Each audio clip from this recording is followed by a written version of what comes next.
What about them African American F.O.B'S, or so-called friend of Bills? It is appalling and yet fascinating to be living during the refinement stage of the system of white racist supremacy. For those that don't know, according to the White Supremacy Bible, there are 4 stages to this doctrine: establishment, expansion, maintenance, and refinement.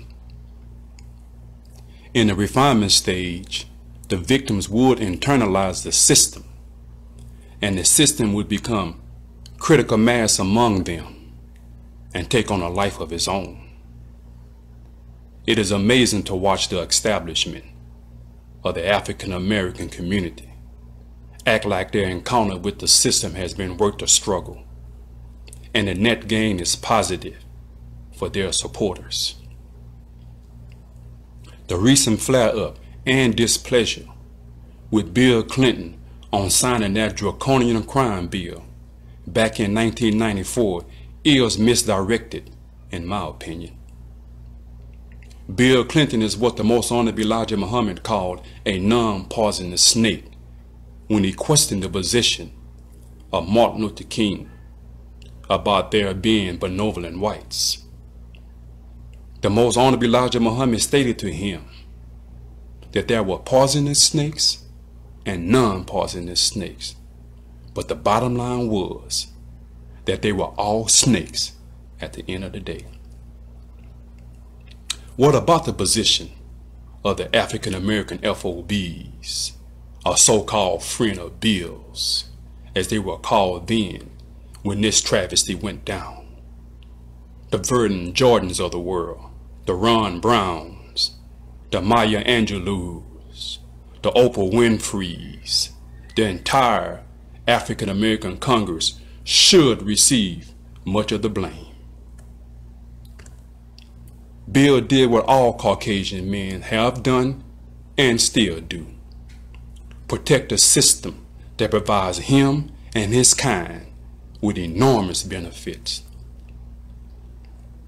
The African American community had a right to expect more from their establishment leaders.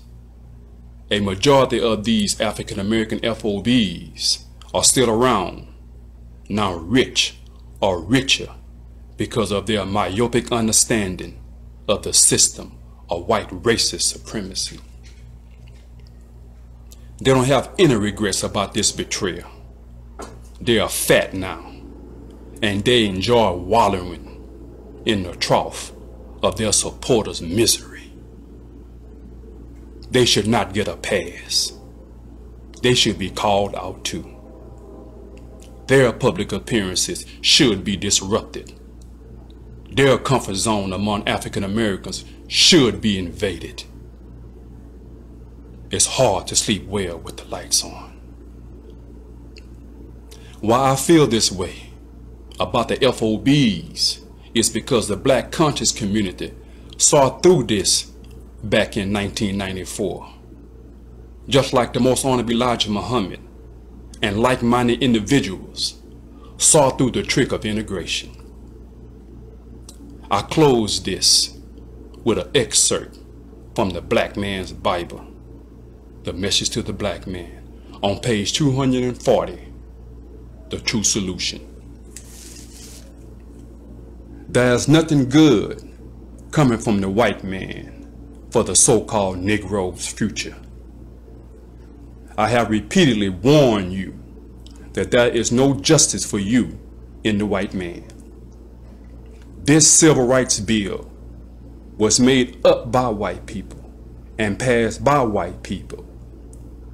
Even at this late date, there is no indication that the white man will or even desires to treat the so-called Negro equally. It is not his nature to treat you or even his kind right. It cannot be done.